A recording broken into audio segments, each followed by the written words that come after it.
Maybe set. We're all good. Okay, good afternoon, everybody, and welcome to another Lunch and Learn with Action Coach. It's great to have you with us. Start of another week, start of another month for many of us at the beginning of October. It's good to also welcome James Bolle from Purposeful. Hello, James. How are you? Good afternoon, Stephen. Yeah, I'm really well, thank you.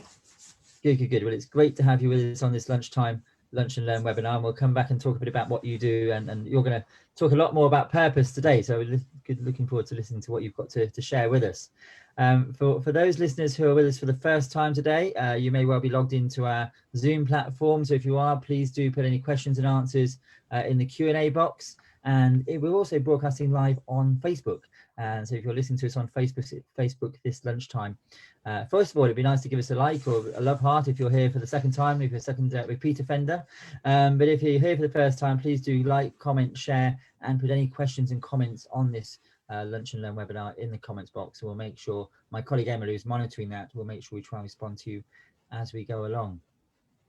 It's great to have James with us, and James, just put your contact details on the screen. Now we're going to be talking all about purpose, but James, just want to introduce a bit about what you do at Purposeful first of all.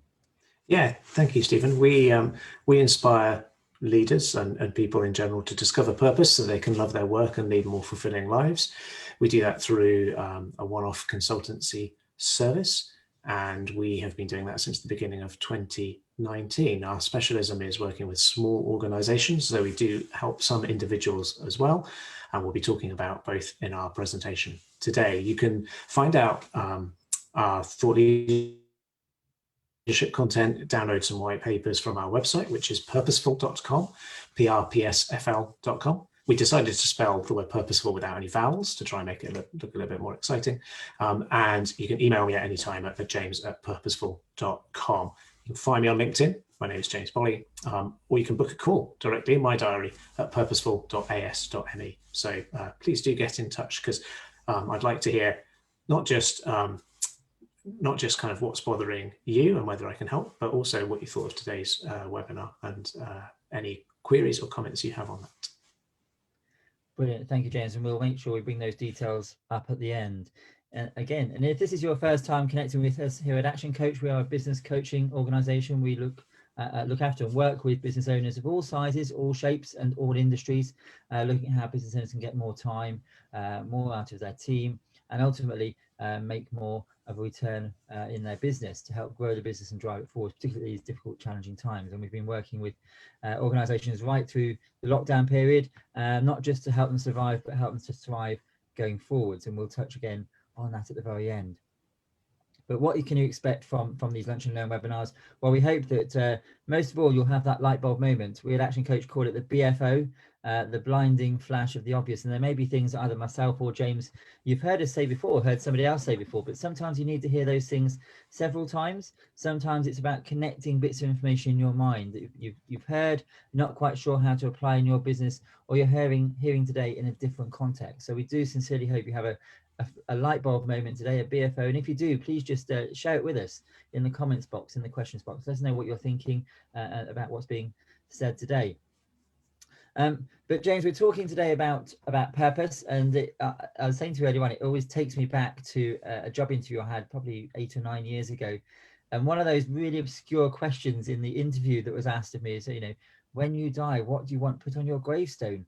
And it sort of really took me back to think about actually, what is my purpose, and how do I want to remember it? What is my reason for being here? What sort of legacy do I want to leave behind to those who I've sort of been in contact with?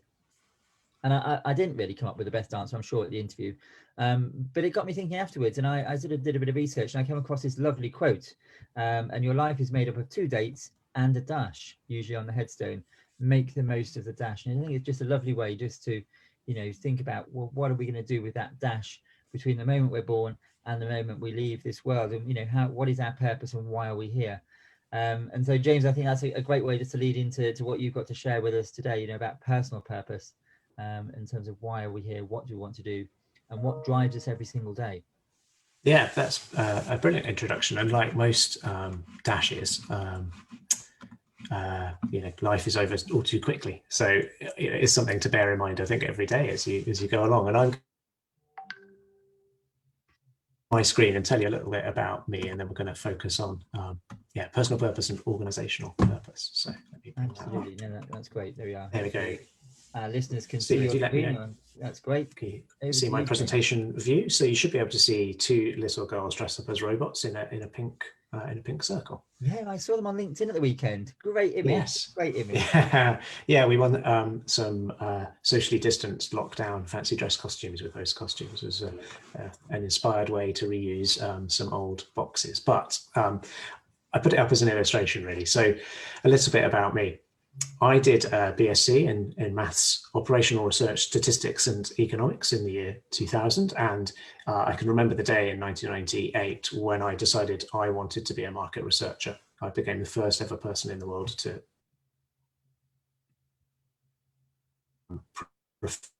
profession. And then in 2007, I did an MBA where I learned a lot more about how business operated in general, and started to become interested in strategy and how kind of businesses function. And it was through my MBA that I met my next boss, who got me into the world of customer experience. He seduced me by offering me lots of data to play with. At the time, they were working with a high street chemist who received 1.5 million completed customer surveys a year, which was very exciting to somebody with my maths and statistics and market research background. And in my time in customer experience, I came to realize that customer experience was about an awful lot more than just collecting surveys. And the question I was asked most often is, how do we improve our customer experience? The answer to that question normally went back to, what do you stand for as a brand? And how do you demonstrate that to your customers through how you treat them? And so I became fascinated by this idea of purpose. What do you stand for as a brand? And then how do you bring it to life throughout your organization? And how do you enable people to be excited by that purpose? How do you enable individuals to understand their purpose and how it aligns with an organizational purpose? And in 2019, I started my business, Purposeful, in order to help people answer those questions, because I think they're key to happy work and successful businesses. But this is a picture of my two daughters, my family. And I see a lot of people say something like this in presentations, which is, I started my business in 2019 and we help organizations discover purpose. But here's a picture of my daughters. They're really my why. They're why I get out of bed in the morning. They're why I do what I do. It's the idea of providing for them that keeps me going every day and gets me excited and helps me to persevere when times are tough. And I'm afraid to say, it just gets my goat when I see people doing that. It may resonate with you, and like me, it's the most common answer, James, when I say to clients, what is your purpose? Why did you set your business up? And more often than not, when we drill down, it comes back to the children. And it's often trying to move away from that, because we all have that same answer, don't we? It's the most common response whenever I ask that question. What is your why? What's your purpose for having the business? It comes back to family.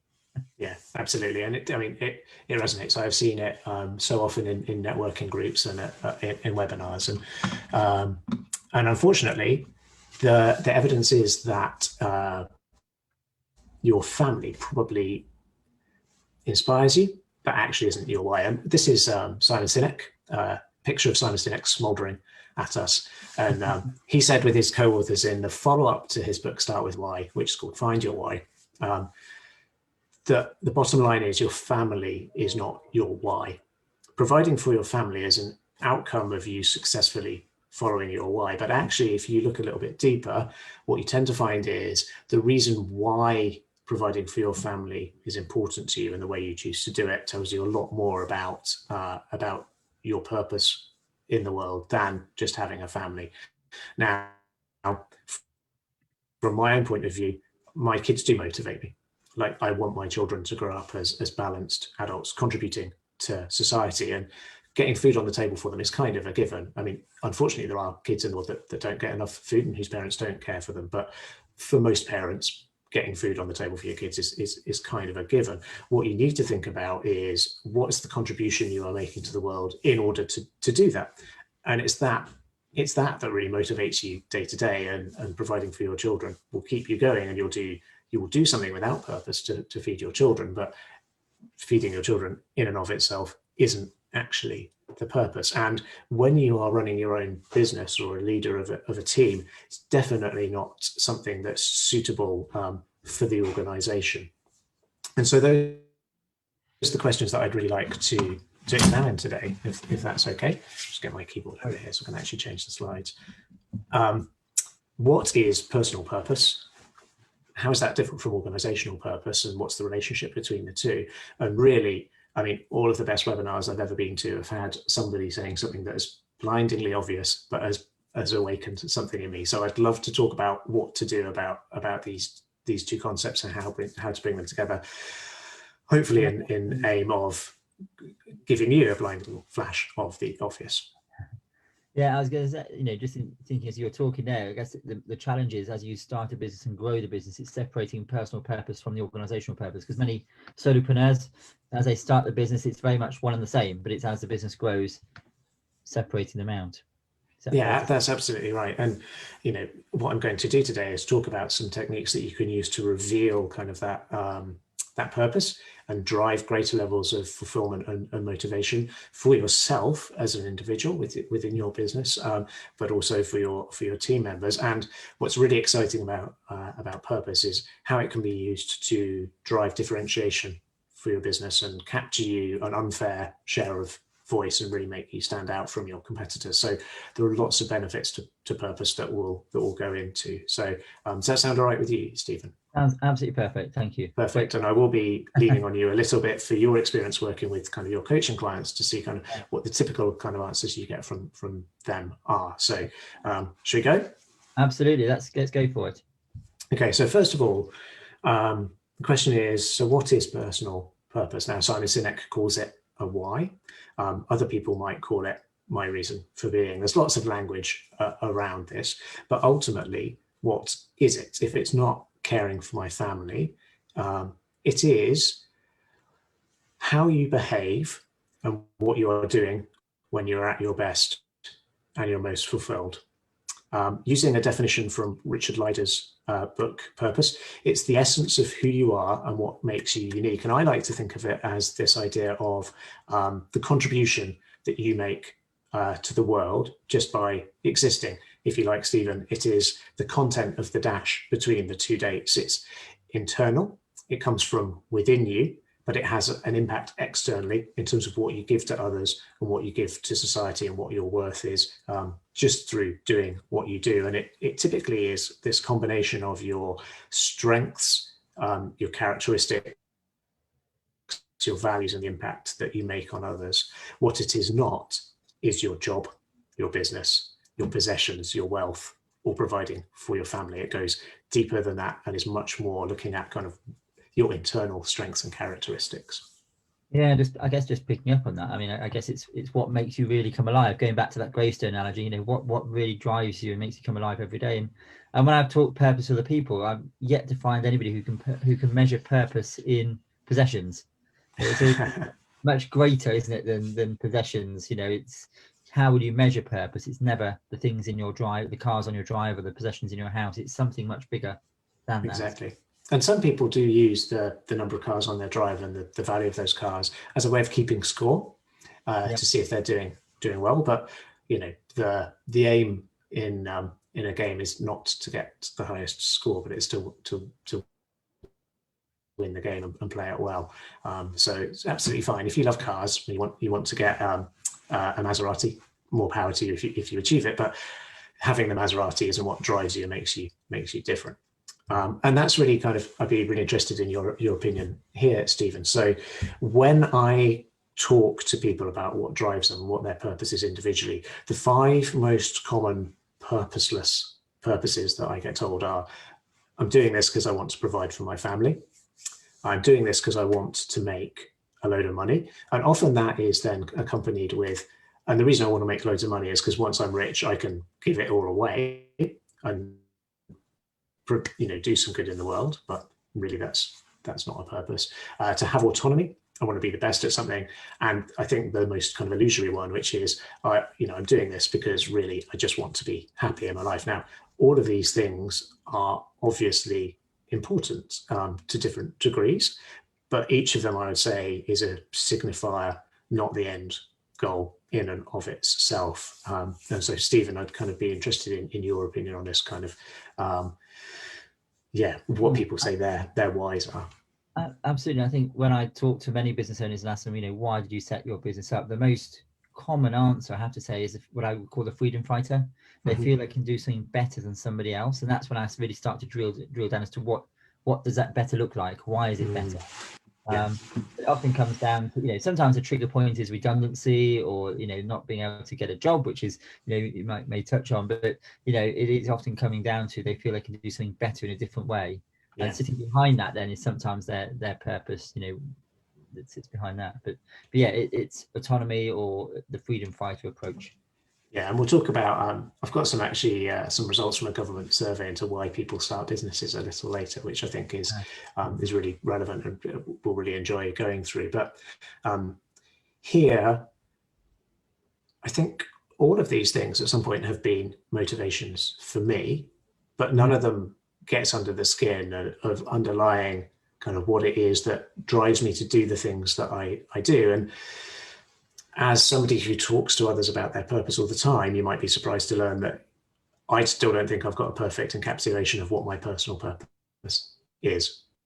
I think, again, but I've been working. Sorry, James. The 5 points on the screen are often the answers I get when the shield's still down, before we've really uncovered what's going on beneath the surface. They're the stock answers you can give to if you really don't want to get to reveal what's going on below the surface, dare I say. Yeah, that's right. And when I've followed this process myself, what I've discovered is that I have an underlying, overwhelming desire to meddle in things. I believe my purpose is to try and improve things so that society gets a bit fairer. And when I look at the work that I do, I'm a trustee of a charity in Birmingham called Suited for Success, which I recommend everybody look at. It's a fantastic organisation. I'm an advisor on an advisory board for a social enterprise. I'm starting my own social enterprise. I run my business. The values I'm trying to instill in my children as I raise them, it's all about fairness. And I have a level of arrogance that makes me believe I can interfere in things in order to make them better. And the best way I've got of describing it at the moment is to meddle in things to try and make society fairer. But you can see that's actually got nothing to do with my family or how much money I've got or my autonomy or being the best at something. It's to do with what drives me day to day and the situation in which I'm at my best and finding flow most often. So why should you care personally? As somebody watching this webinar, it's like, yeah, good for you, James, you've got your purpose, but why should I care? Well, as an individual leading a business or as an individual in an organization, you should care personally about purpose because it's what inspires you to get out of bed in the morning, to get excited and to find those flow moments where time just disappears because you're doing something that really matters and that you're really good at. It's how you find fit. If you're looking for a new organization to partner with, to work for, to sell to, how do you know that their values are going to match yours and you're going to have a good fit? That comes from understanding your personal purpose and the type of impact that you want to make.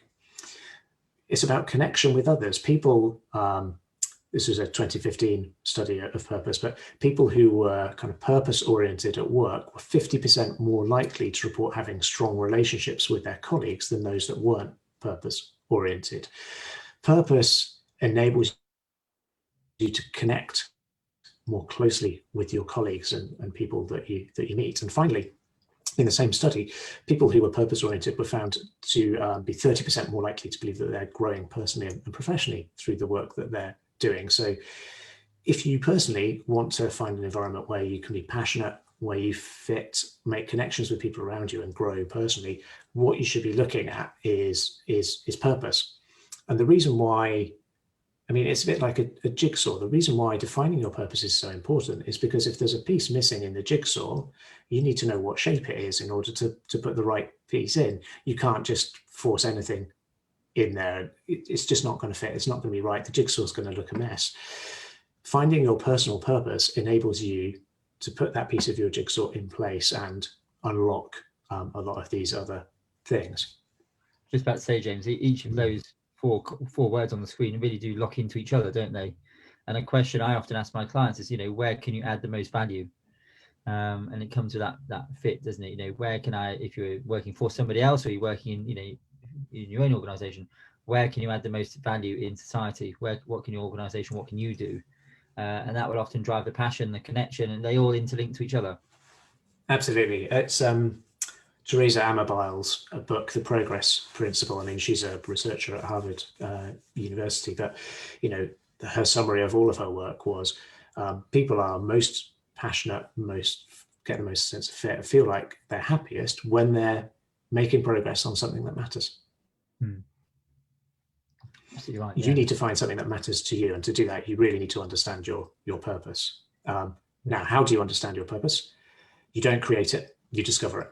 And I mean, I guess the piece of advice that I would give to my children or to anyone who was asking me was try everything, because it's through experimentation that you can discover the things that unlock that purpose. And there was a study recently that showed that too many younger people entering the workforce today are shutting themselves off from different experiences because they feel like it is not in line with their purpose, whereas actually what they should be doing is trying as much as possible, because it's in those kind of chance encounters that you often find something that really sparks your passion.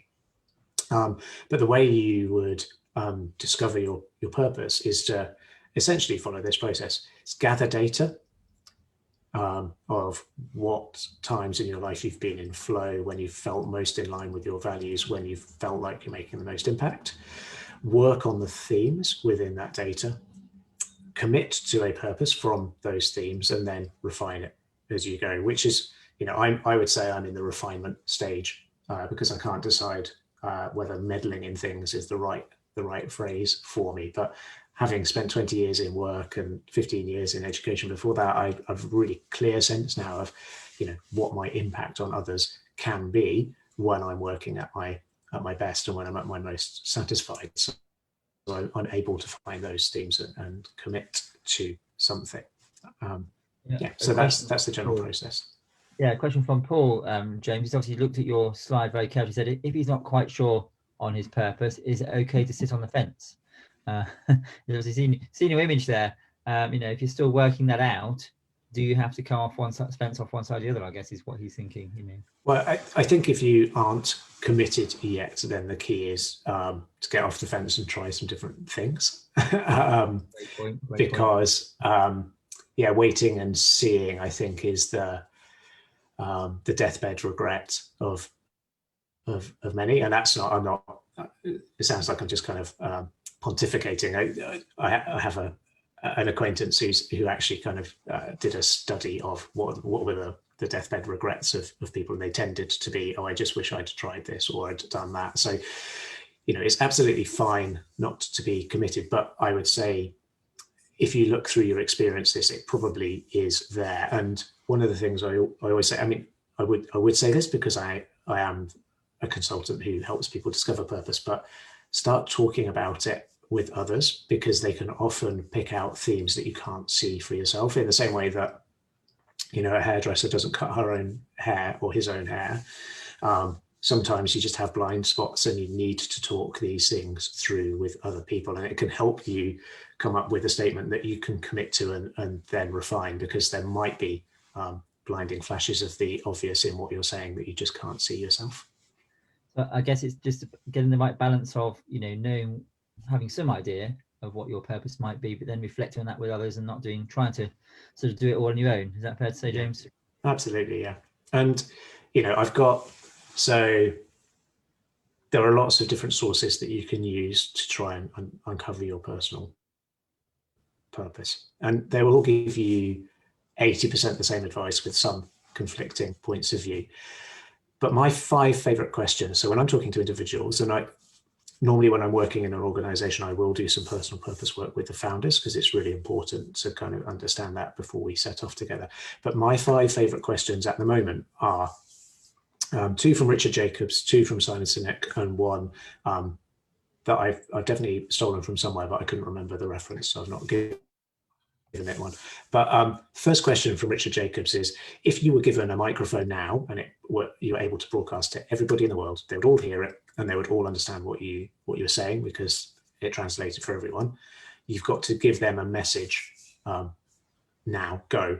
That's a great question to think about, because if you are delivering a message to the entire world, it normally will uncover something that is important to you. You probably won't tell them, work as hard as you can to get as many cars as you can on your workplace, and oh, by the way, I'm really good at accounting, so you should probably use my accounts business.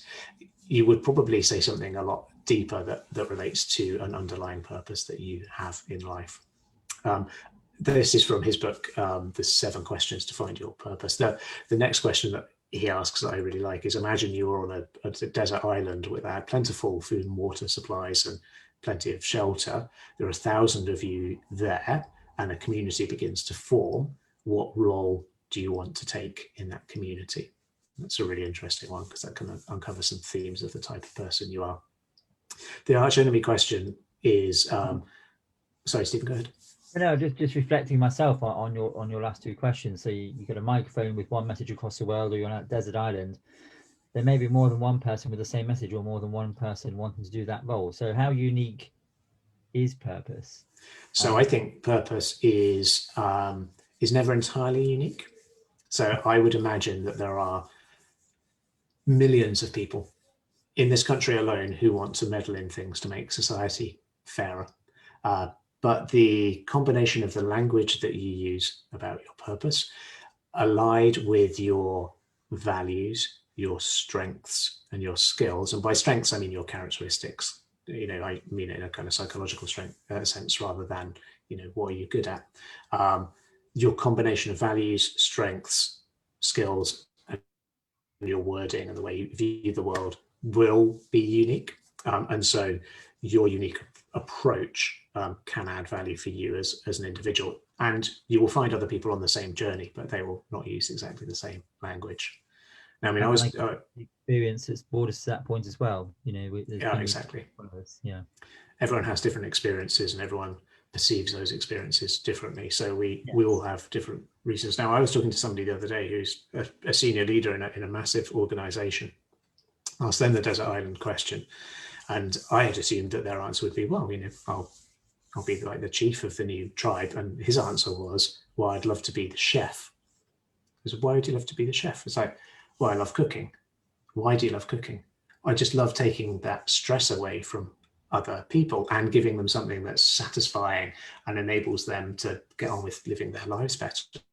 It's like, wow, so suddenly you're into much deeper territory than you might expect if you just assumed it. I'll run through the other 3 relatively quickly. The arch enemy question I like in terms of, imagine you are a superhero who is your arch enemy that you're trying to defeat, and then why? Lots of people say something like Boris Johnson, or why Boris Johnson? What does he represent? And then you get under the skin of it, and it's something to do with fairness or unkindness or inequality. You can very quickly get to deeper themes that are important to people. And Simon Sinek, in his book Find Your Why, has got lots of great questions. His 2 favorite ones are, what are the accomplishments that you're really proud of? And again, with some sensitive probing, you can get really under the skin of why people are proud about things that they've achieved because of the impact it's had on others. And what were the occasions when, at the end of the day, you've stopped and thought, actually, I wouldn't even need to get paid to do this. I would do this for free. Kind of really helps you understand when people are in their flow.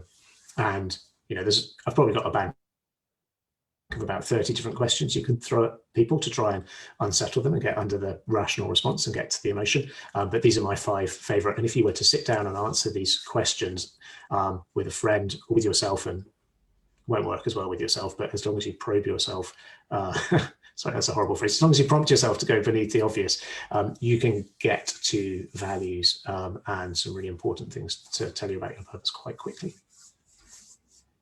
Brilliant. That's really helpful. One of the other questions in Jacob's book, actually, you reminded me of earlier, Stephen, is what 7 words would you have on your tombstone? So not one that I particularly, not a question that I particularly use, because it can take you down the wrong route or the wrong feeling in terms of morbidity, but it is also a question that people will consider.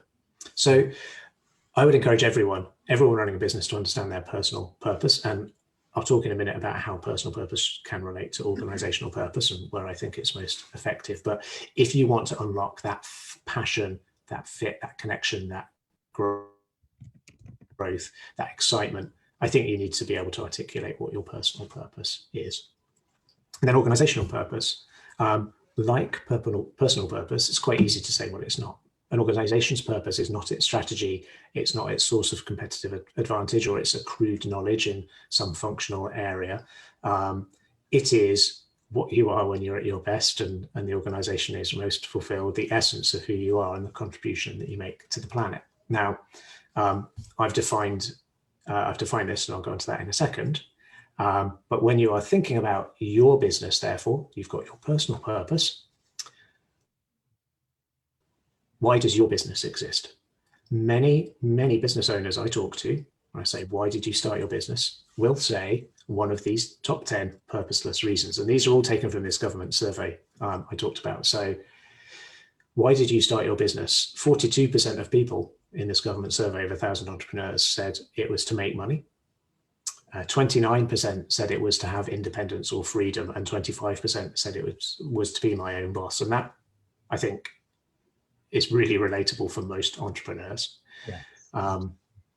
To focus on doing something better. Like, I was fed up in my role that I had to do a load of selling as well as the accounting part. I really wanted to focus on accounting. That was mentioned by 19% of entrepreneurs, and 16% said it was because I had a good idea. 15% is basically it occurred to me that I had the skills to start my own business. And then there's some other stuff about not liking my job, wanting a new challenge, and so on. Only 10% of entrepreneurs in this survey said that they wanted to help others to solve problems. And that is the essence of personal and organizational purpose. It is what you are bringing others.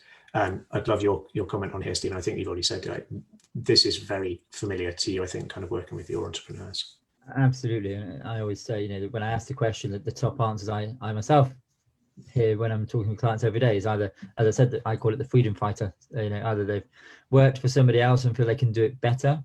The other really common one is, particularly when working with the trades, is somebody's gone off and learned a skill or a trade, vocational, and then decide actually they realize they've got the skills to set their own business up rather than working for somebody else. Yeah, they are the most common for me.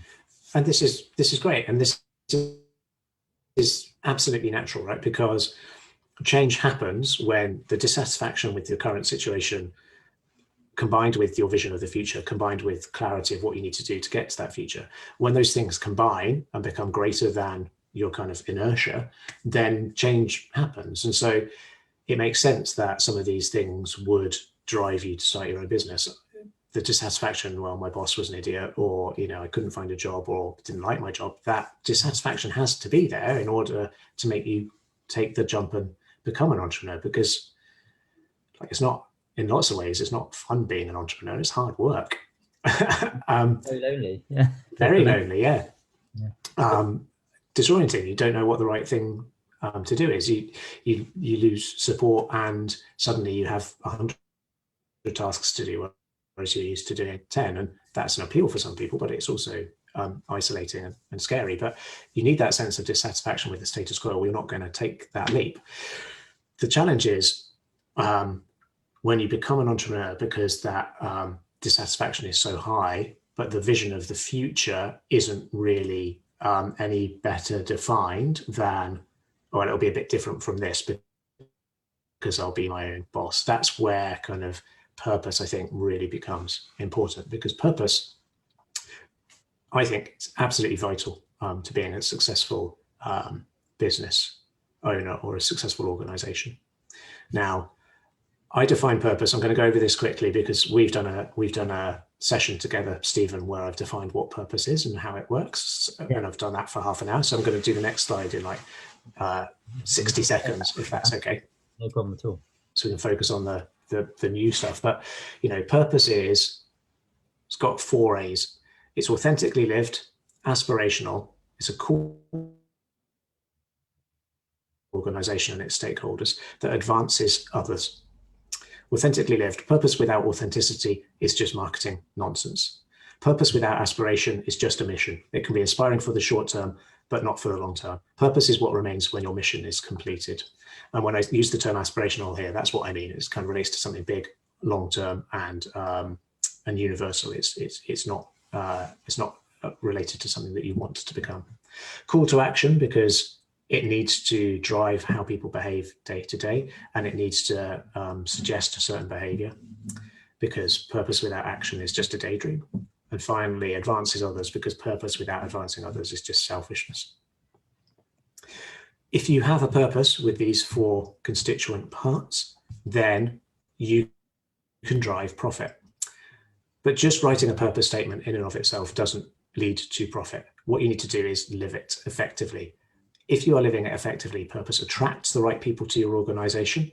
And there are statistics here about millennials choosing jobs based on aligned values with organizations and CSR policies, and how much more loyal people working with purpose are than those who don't. Purpose then aligns people, so they all point in the right direction, and guides their behavior day to day to such a point that they make better decisions and perform better at their job. And the New York University study found perform significantly better in performance reviews. And then they're more motivated, so they're more resilient, they stick at tasks that are difficult for longer, and they're 30% more productive.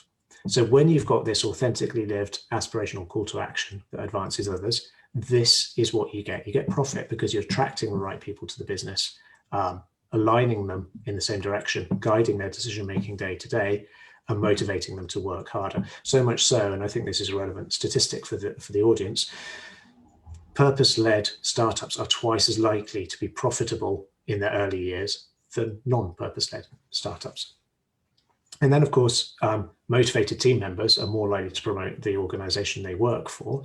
Actually, in the same 2015 study I referenced earlier, the employee NPS score of purpose-oriented individuals was 35 points higher than those without purpose, which means they're just much more likely to recommend the place that they work to their friends and family than others. So that attracts more of the same like-minded people, and this cycle forms. This is one reason why it's important. No, just a quick shout out for a book we've been reading fairly recently in our book club, James, The Purpose Revolution, which tackles that key issue around the millennials and their purpose and what they're keen, trying to get out of employment going forwards. And if you're a business owner out there listening to us today, and I really recommend that book as a starting point to better understand that. Yeah, thank you. That's a great addition. And you know what, this isn't just about the people that might want to work with your organization. It's also about the people that might want to buy from your organization, because there is growing levels of evidence that say that customers choose organizations and products based on what it says about their identity to be associated with it. I mean, it's partly what explains the growth of brands like Patagonia, Tesla. Like, why Tesla make cool cars, but why does somebody want to be associated with Tesla? Why do they buy into the beliefs of that organization and its values so deeply? It's because it unlocks something emotional within them. And that's really then where the power of purpose becomes so much greater. So I'm just going to take a quick drink, excuse me. So, I mean, in terms of, kind of I referenced this earlier, so purpose is what can enable your brand to stand out in terms of attracting the right people and being a really successful organization, but it's also can help you get much more bang for your buck in terms of brand awareness and standing out from competitors. So I've got 4 statistics that I think really bring that home. First of those is in a study that was done a couple of years ago, the average purpose-led brand had 3.5 times as many followers on social media per employee as non-purpose-led brands. So I'll restate that in a way so it might be easier to understand.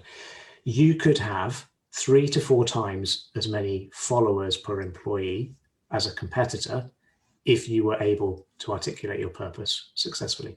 And it's about the stories that you tell and the client-centered communications. You can have a much bigger reach in social media than you deserve for your size because of the values and the causes that you espouse. 89% of customers in the Edelman Brand Trust Survey associate purpose with higher quality. So again, compared with an organization that is very similar to yours, if you put your social impact at the center of your communications, you can communicate to customers that you are higher quality than your competitors. Benefit corporations, so B Corps, which is again kind of probably another presentation, but if you want to if you Google B Corp, you'll find out about them. They're basically organizations that have changed their company charter to define a social benefit that they deliver as well as making money. Benefit corporations have much greater brand strength than organizations in similar industries who are not benefit corporations, and that's measured by kind of Millward Brown kind of brand value brands survey. And lastly, I mean, this is a large organization. That's not a great comparison for small organizations, but Unilever quote that they get the biggest bang for their buck, the biggest return on their marketing investment when their marketing and advertising is focusing on some new innovation plus a purpose message. So they've put purpose at the center of their organization, and their purpose-led brands accounted for about 3/4 of their growth over the last few years. But they found that their marketing stands out and cuts through most effectively when it has some product innovation message allied with a purpose message. So by defining your organizational purpose, you can get an unfair advantage in terms of your reach on social media, the cut through and noticeability of your advertising, and really significantly grow the strength of your organizational brand and its perceptions of quality versus your competitors, which I think, even from a from a rational point of view, makes it worthwhile engaging with this. Yeah, and I'm always reminded of Henry Ford's purpose when he started Ford was to democratize the automobile. You know, it wasn't just to build great cars, but it was that bigger purpose of democratizing and making it accessible to all parts of society. Yeah.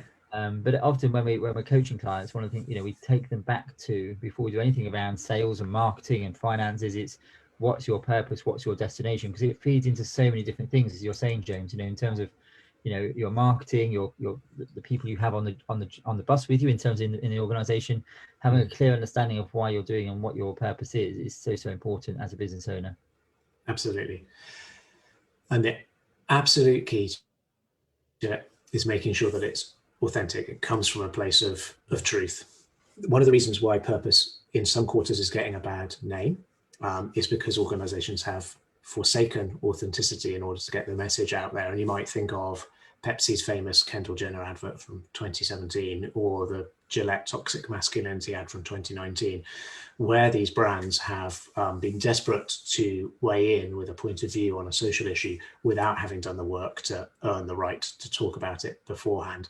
And people are cynical about purpose because they think it's just marketing waffle, people trying to trick gullible millennials into trusting and buying from their business. Well, in some cases it is. You have a duty as a business owner to make sure you don't fall foul of that as well. You have to do the groundwork in order to build that authentic reason for communicating that before you communicate it. So how do you discover it? Well, it's exactly the same process as personal purpose, in that you need to gather data, find themes, commit and refine. The difference being, if you've got a team, you absolutely need to make sure that your team is involved in this process. You can't tell everyone else on your organization what purpose they get from your organization. I think once you've started, the genie's out of the bottle, and you need to accept that you will all work together to define that purpose. I think it's only by purpose being really authentic and actually being, living it and breathing it every day, you can then share it with the people in a way that they want to be on that journey with you. You've got Absolutely. to have a really clear understanding of what it is you're doing. And as you say, James, live and breathe it every single day. Absolutely. And, the three questions that I think are best for this are all from Synec's Find Your Why. But if you are working with your team and gathering the stories that make everyone proud to work for the organization. So if you've got 5 people on your team, Ask them all to gather together the stories of times when they've been most proud to work for your business. Gather yours together as well. Share them all. Examine in those stories which are the most emotionally engaging and resonant for everyone in the room. Think about the impact you are having on your customers in those stories and the problems that you were solving and what your customers were able to go on and achieve in the world as a result of those problems being solved and the impact that you had. And you will get quite quickly to an emotional core for your business. So rather than being a computer game manufacturer or a computer game developer, it's about building self-esteem of geeks and enabling them to express their geekiness in a community of like-minded individuals. Instead of being a recruiter, you are an organization that shows people you care about them in order to connect them with others and inspire them to be the best that they can. Instead of being a battery manufacturer who happens to put batteries into cars, you will be the organization that's accelerating the world's transition to renewable energy. Instead of being a soap manufacturer, you'll be an organization who's making sustainable living commonplace. These things have a much deeper resonance. Open people's eyes, make them more motivated, make them more innovative, make them more interesting, and make your company more interesting to others. So I really recommend that you go through this process. Some really great questions to be asking ourselves on a regular basis. Absolutely. Now, so I've talked about personal purpose. I've talked about organizational purpose. I think it's clear what the difference is. They're both kind of dealing with the same themes, but one is personal to you and one will be related to the organization. If you are an entrepreneur just starting up, I would suggest that your organizational purpose is some subset of your personal purpose. Now, this comes from my observations and my studies. This isn't a hard and fast rule, but if your purpose is to meddle in society or meddle in things in order to make society fairer, necessarily there are thousands of ways that you could do that. The organizational purpose needs to be a little bit more defined than that, and will be a subset. The reason why I think it's a subset is because it's probably, sorry, this is a terrible thing to say, but many new businesses fail. And I think it's really dangerous to have your personal identity and your personal purpose tied up with the organization that you're starting, because if your organization fails, you need to be able to reason that there was a failure of strategy or a failure of product design or a failure of marketing, rather than your identity and your personal purpose not being worthwhile. I think it's really important to have a clear separation from the two, and to understand that the business that you have started is not the only way that you are going to make an impact in society, even as you run that business. It's got to be just a subset of your personal purpose. Absolutely. And then, brilliant. No, sorry, I'd like to hear why you agree. Well, no, I think it's, I think, what you're saying makes complete sense. But I guess, why don't you think personal purpose and organization are the same thing for an entrepreneur? So an entrepreneur, as I said earlier on, starting up a business for the first time, they are going to be one and the same, aren't they? And I guess it's how those two things gradually move apart over time. Well, I don't think they are exactly the same when they start, because your personal purpose is going to be defined. It's going to be big and it's going to be broad. Your organizational purpose is necessarily going to be a little bit more focused. I don't think someone starts a business to say this business is going to interfere in things in order to make them better. I guess the Virgin Group, their purpose is to change business for good, is broad enough, and that might be Richard Branson's purpose as well. But I think, I think that an individual's business that they start is typically an expression of some part of their personal purpose and some part of their personality, rather than the exact replication of it. I think maybe a small one-person coaching business might be different. You might argue, that Simon Sinek's personal purpose is exactly the same as his corporation's purpose, or was to start with. But I certainly think it changes over time. Yeah. Now, I would argue, don't make them perfectly overlap, because that is a way to add too much pressure to yourself. And I guess what I'm hearing you say as well, James, is your organization mustn't be the only vehicle to deliver your personal purpose. That's a much better way of putting what I was just trying to say. Yeah. Thank you. and then if you are an entrepreneur and you've been going for a couple of years, you need to retrofit your purpose. Typically, your organizational purpose is what sits at the center and overlaps a little bit with the personal purpose of everybody in the organization. Certainly, they will all be able to find some connection to it, but your organizational purpose almost becomes like the center of gravity around which everyone orbits, and everyone's not in exactly the same orbit, but everyone does orbit and does get connected with it somehow. And I guess for entrepreneurs and those who start their own business or growing their business is finding other people that are going to gravitate, that have a similar set of values, purpose, why to come and work for that organization, which is why it's so important to have a really clear understanding of what it is and the kind of people you want on board. That's exactly right. And it's kind of, it works like a strange gravity, because it's not like Newtonian gravity, where a large object has the same pull on every other object. It only attracts some people and not others. And that kind of, as you say, by defining it and exerting that pull, it can get really, really exciting, but it's not going to apply to everybody. And that's great. You don't need it to. Right, so I'm going to do 5 minutes now of so what, and then hopefully there'll be a couple of questions that I can answer. But so what should you do? So as a business owner, I think you have a responsibility for understanding your own purpose, because that's what's going to keep you going, and for working with your team or working alone to define your organizational purpose, because it attracts the right people and has the effects that we talked about. You've probably heard of the phrase ikigai, which is the Japanese concept of your reason for being.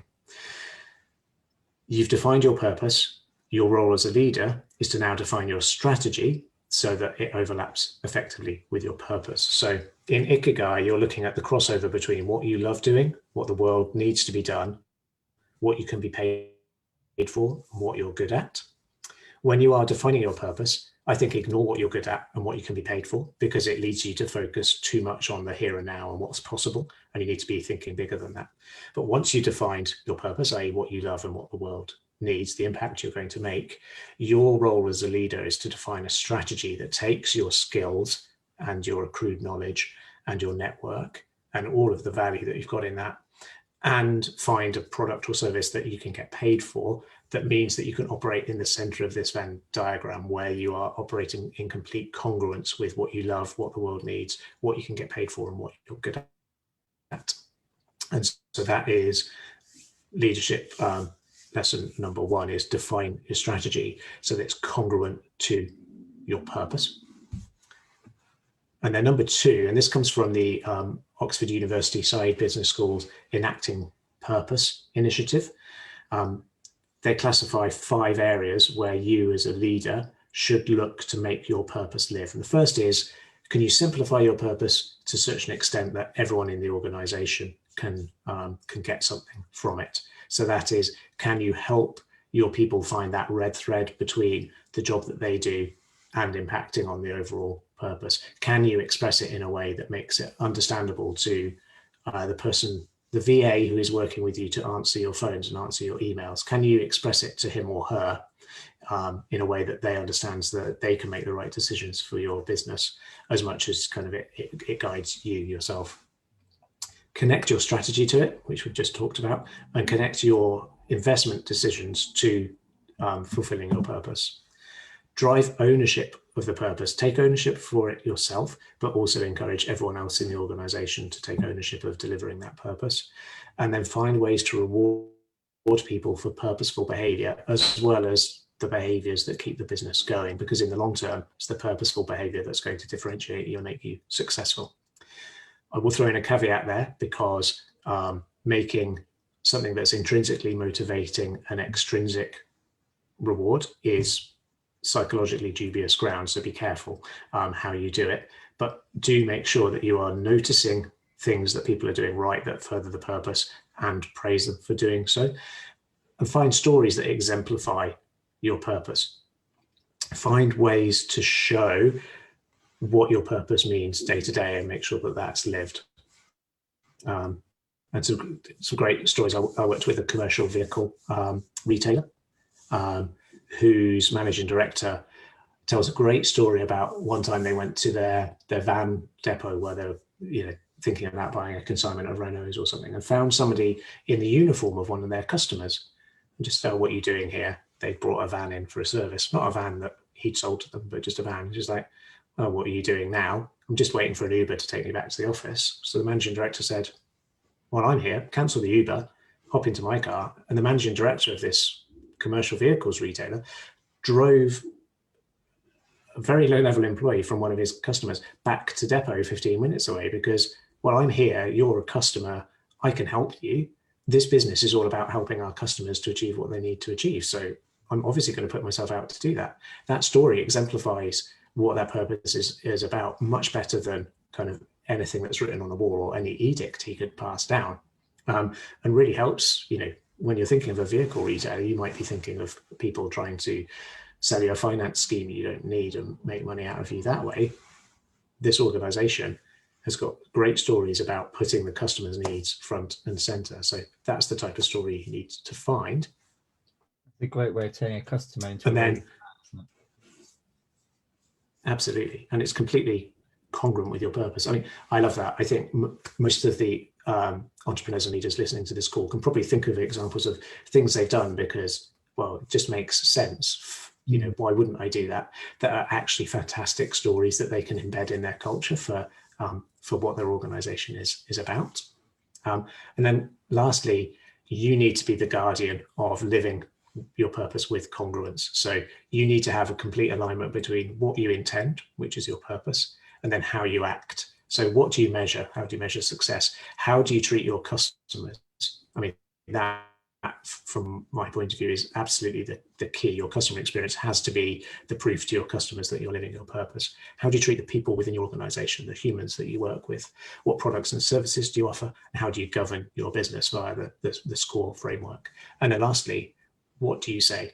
And this is the last key point I'd like to make, which is clearly you cannot discover a purpose and then go out and say to the market, my purpose is this, therefore you need to buy from me. If you were a comedian, you wouldn't go on stage and spend half an hour telling everyone how funny you are. You would go out and tell them jokes. As an entrepreneur, as a leader, you need to get up on stage and show everyone how your organization is living your purpose and how that's benefiting others and solving their problems. And then you will get the credit that you deserve. People will come along with you. Put customer-centered stories based on your purpose at the center of your communication strategy. Once you can authentically talk about them, you will get an unfair share of voice and you'll get unfair attention and you will grow and you will succeed. But make sure it's got that congruent base of what you intend and how you act before you start talking about it, because otherwise people will see through it. Brilliant. There's a couple of questions, James. I don't know if we've got time for them. Conscious.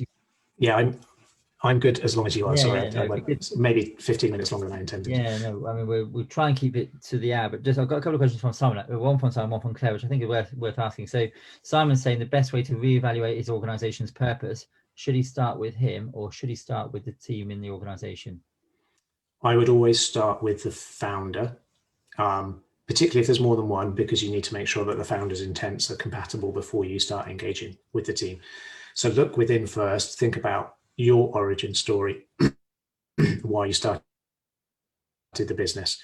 Patagonia, think about Yvon Chouinard, who started that business because he was a climber and he was fed up of leaving metal stuff in mountain faces. He thought, this isn't good for the environment. It's expensive for me. I'm going to solve this problem. 30 years later, he's got a $1 billion outdoor apparel manufacturer based on the same principles of let's do as little damage to the environment as possible, make stuff that lasts, that people can reuse.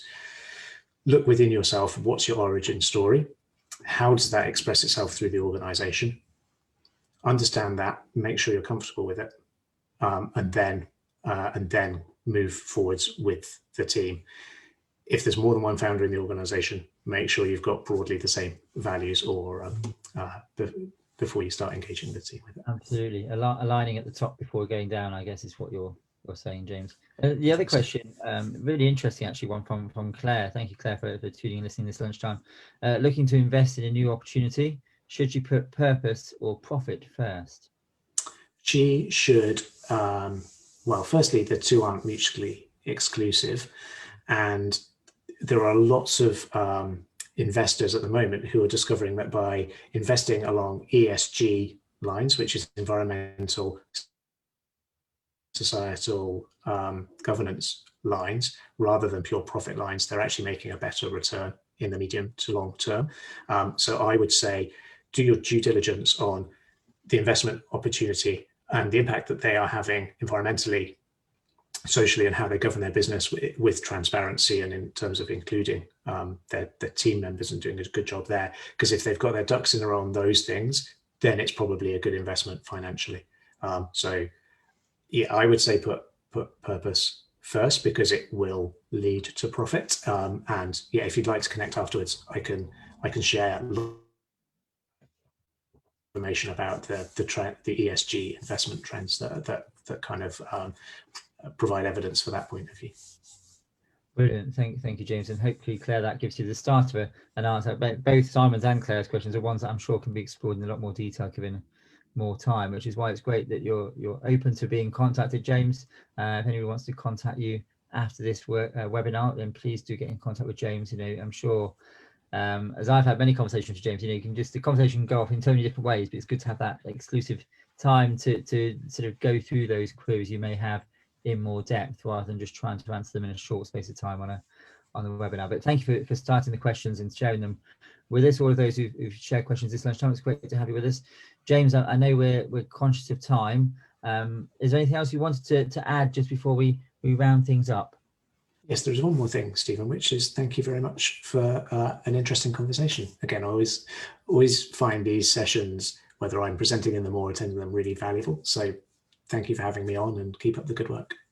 I know it's great to have you as part of the team here supporting clients and our listeners, James, and I know you're coming back later again towards Christmas to sort of take the conversation further, but it's great to have you with us and we really appreciate you giving your time up this lunchtime. I just wanted to shout, I mentioned it to you before we started, James, that I was on a webinar myself or a workshop last week, and Marshall Goldsmith was presenting, and I think it just links it back to what we're saying, you know, in terms of what you've learned and what you've heard this lunchtime to those with us, you know, just on a daily basis, just think about, you know, did I do my very best? You know, just have that check-in with yourself, you know, today, as you come to the end of your first day of the week, you know, have you got clear goals? Have you achieved your goals? But the third point there, you know, have you found, or are you still working towards creating your purpose? And do you have that in the forefront of your mind?